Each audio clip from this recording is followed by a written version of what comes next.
నాన్నకి తెలిస్తే చంపేస్తాడు, మరి అమ్మకి తెలిస్తే చచ్చిపోతుందిరా. అసలు ఇప్పటిదాకా ఎక్కడికి వెళ్ళొస్తారా? ఆఫీస్ పని మీద వెళ్ళాం మమ్మీ. ఏమైందిరా? ఏంటి మొహం పక్కకు తిప్పుకొని వెళ్తావు? ఇటు తిరుగు. అదే నిజంగా నువ్వు వాడి కన్న తల్లివే అయితే తాగొచ్చిన వాడి తాట తీసుండేదానివి. వాడు చేసిన తప్పుల్ని ఫినాయిలేసి కడుగుండేదానివి కాదు, మళ్ళీ వాడి జీవితంలో తాక్కుండా వాణ్ణి కడిగేదానివి.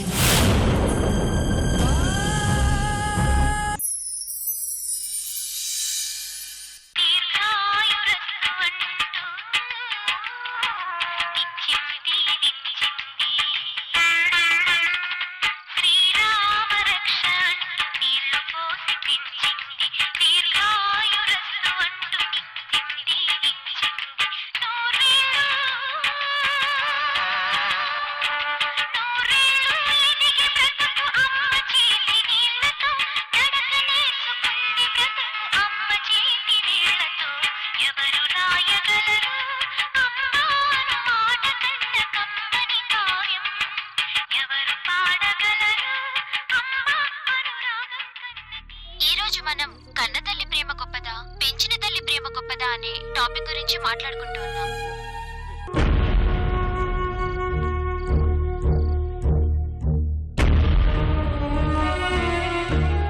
చాలా మంది మనస్తత్వ శాస్త్రవేత్తలు చెప్పేది ఏంటంటే, కన్నతల్లి ప్రేమ నేచురల్ అయితే పెంచిన తల్లి ప్రేమ అనేది ఎక్స్ట్రాడినరీ మైండ్ సెట్ ఉంటేనే అది సాధ్యమవుతుంది అంటున్నారు.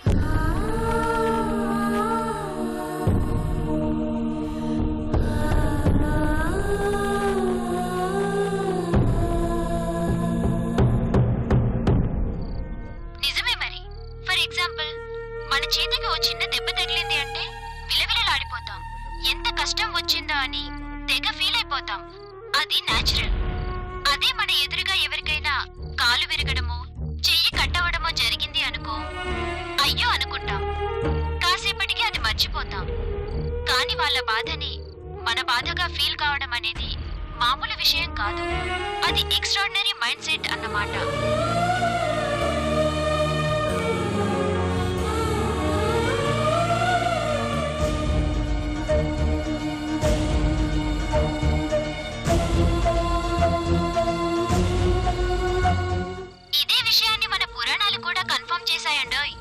శ్రీకృష్ణుడిని తీసుకోండి.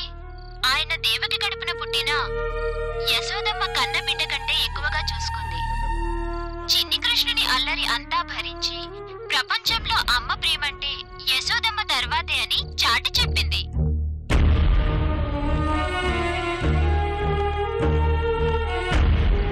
వెన్న దొంగతనం చేసినా, కన్నె మనసు దొంగిలించినా నవ్వుకుంటూ ముద్దు చేసిందే గాని ఏ రోజు పల్లెత్తు మాట అనలేదు. అందుకే లోకానికి దేవుడైన శ్రీకృష్ణుడు అమ్మ దగ్గర మాత్రం యశోద కృష్ణుడిగానే మిగిలిపోయాడు. అందుకే కన్న తల్లి ప్రేమ కంటే పెంచిన తల్లి ప్రేమ చాలా గొప్పది అంటారు.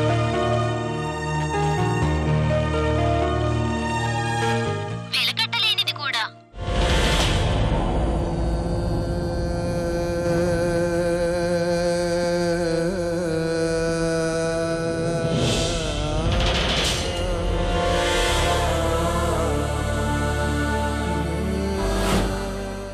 అది కాదండి. మాట్లాడుకో. ఈ రోజు సంజయ్ ఈ స్థాయిలో పతనమయ్యాడు అంటే దానికి కారణం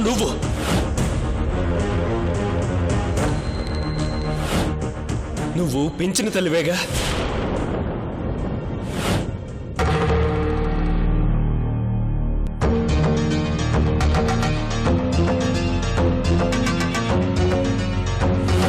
అదే నిజంగా నువ్వు వాడి కన్న తల్లివే అయితే తాగొచ్చిన వాడి తాట తీసుండేదానివి.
స్నేహ,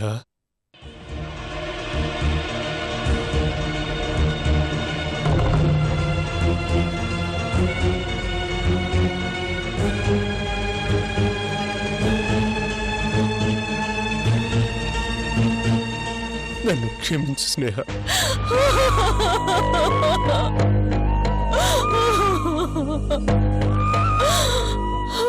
ఊరుకో, ఊరుకో.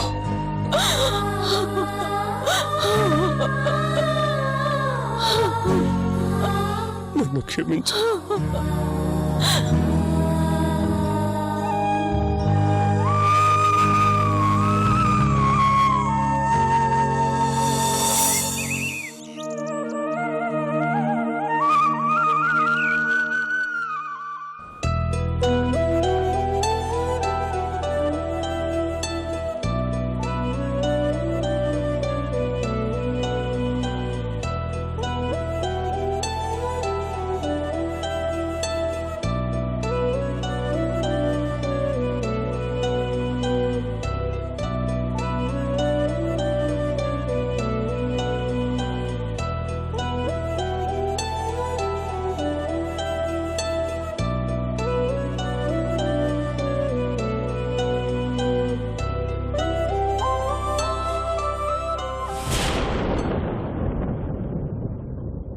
బాబోయ్, ఇంతసేపు నిద్రపోయినేంటి?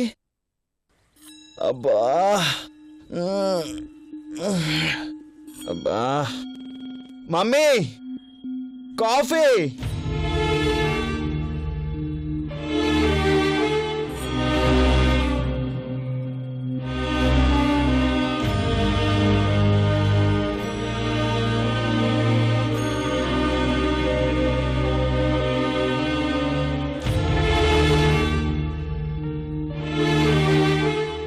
Mummy, coffee. Mummy,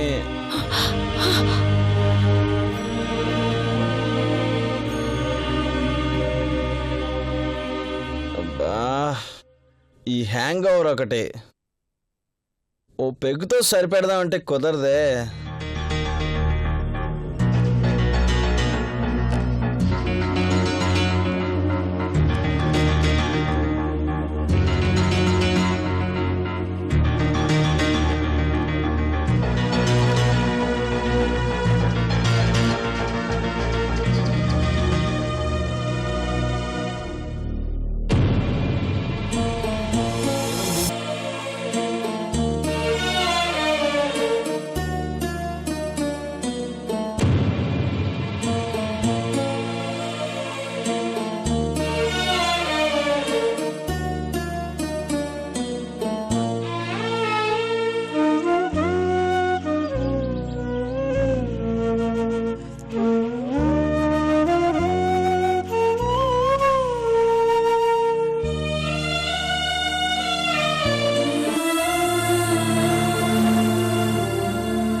mummy, coffee.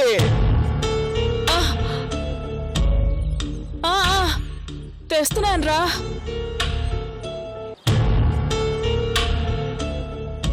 Coffee mummy.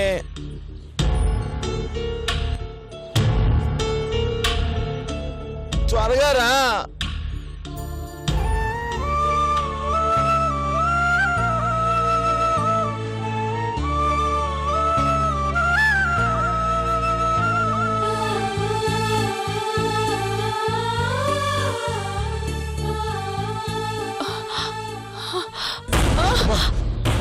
Mummy, coffee. Coffee లేవమ్మా, నేను తీసుకెళ్తాను. లేదు డాడీ, వాడికి నేనిస్తేనే తాగుతాడు.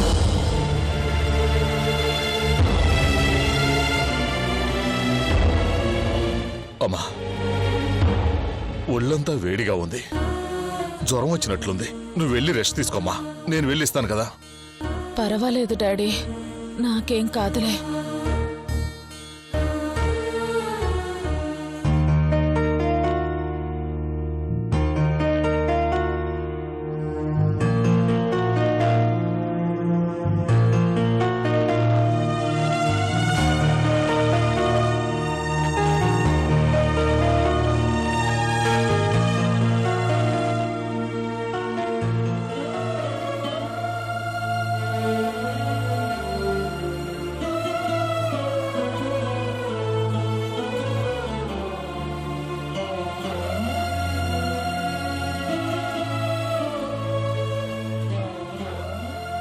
మమ్మీ కాఫీ త్వరగా రా.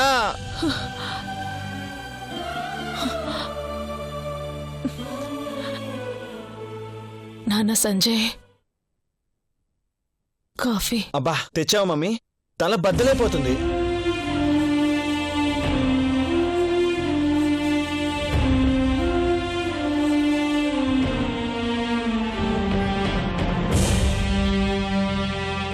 Thank you mummy. సంజయ్, నువ్వు స్నానం చేసిరా, టిఫిన్. అలాగే మమ్మీ.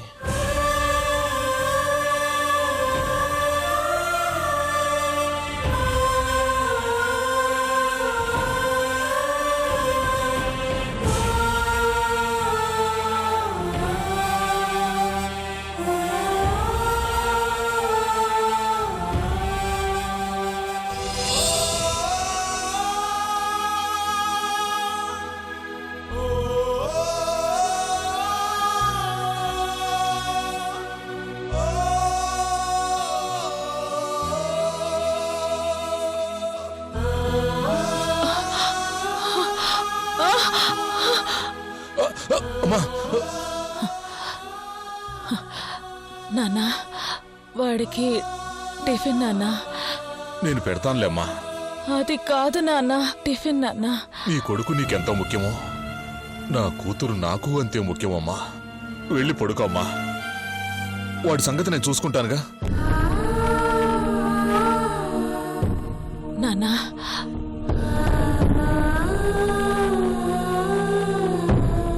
వెళ్ళి పడుకోమ్మా, వాడి సంగతి నేను చూసుకుంటానుగా.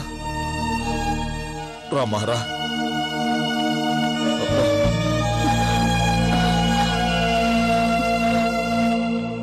ఇలా పడుకో.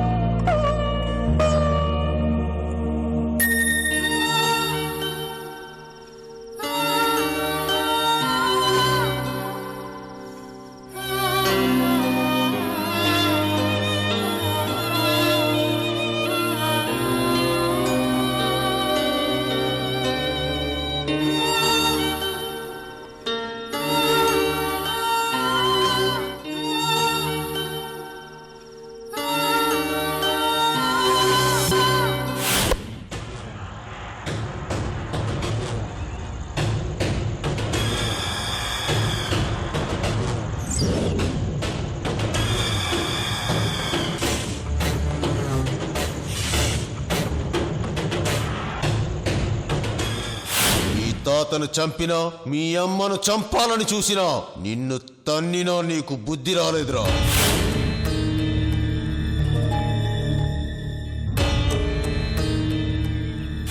అసలు నీకు నిజంగా అంత దమ్ముంటే నా సంగతి చూడడం కాదురా, అసలు నేనెవరో తెలుసుకో చూద్దాం.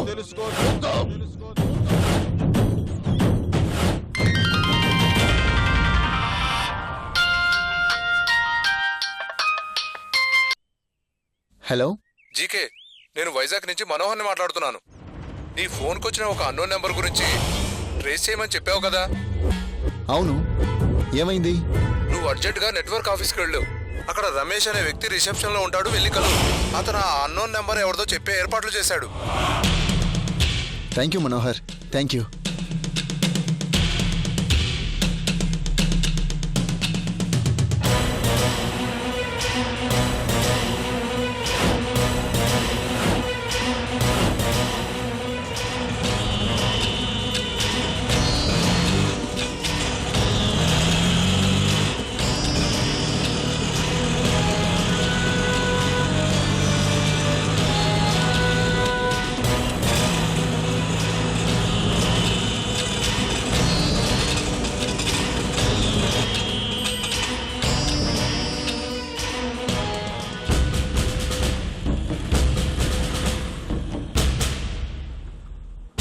Excuse me sir. ఎస్, నేను తర్వాత కాల్ చేస్తాను. రమేష్ కుమార్ గారు కావాలి. నేనే రమేష్ కుమార్. వైజాగ్ మనోహర్ గారు మిమ్మల్ని కలవమని చెప్పారు. మీరేనా జీకే అంటే? అవునండి. ఒక్క నిమిషం కూర్చోండి. నేను ఇప్పుడే వస్తాను.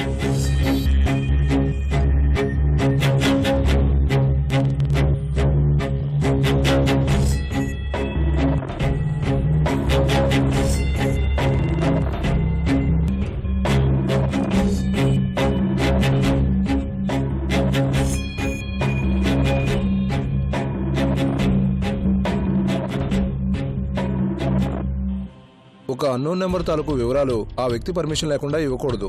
మనోహర్ నాకు బాగా క్లోజ్ ఫ్రెండ్. కాదని లేక ఆ నెంబర్ తాలూకు వివరాలు ఇస్తున్నాను. చాలా కాన్ఫిడెన్షియల్గా ఉంచాలి. అలాగే సార్. ఇది చాలా పెద్దవాళ్ళ ఇన్ఫర్మేషన్. మీకు తెలిసిందన్న విషయం వాళ్ళకి తెలిస్తే చాలా ప్రాబ్లమ్స్ ఫేస్ చేయాల్సి వస్తుంది. మీరేం వర్రీ అవ్వకండి సార్. ఈ విషయంలో మీకు ఎలాంటి ప్రాబ్లం రాదు, రానివ్వను కూడా. ఓకేనా సార్? ఓకే.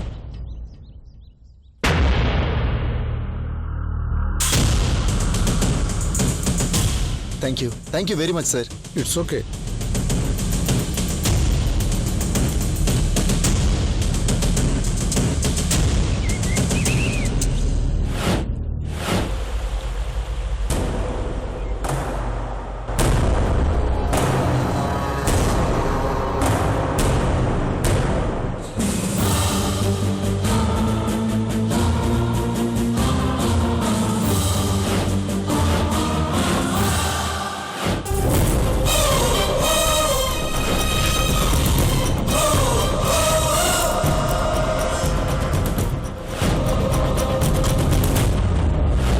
రేయ్, చేతనైతే పట్టుకోమని సవాల్ విసిరావు కదరా.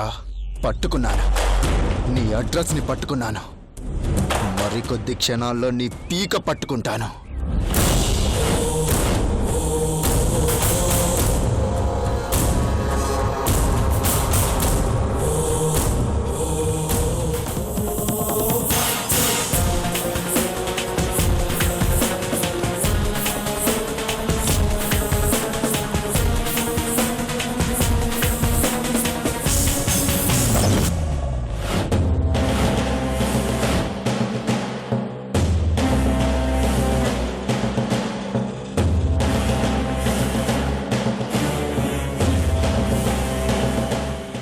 సంగతి చూడడం కాదురా. అసలు నేనెవరో తెలుసుకో. చూద్దాం.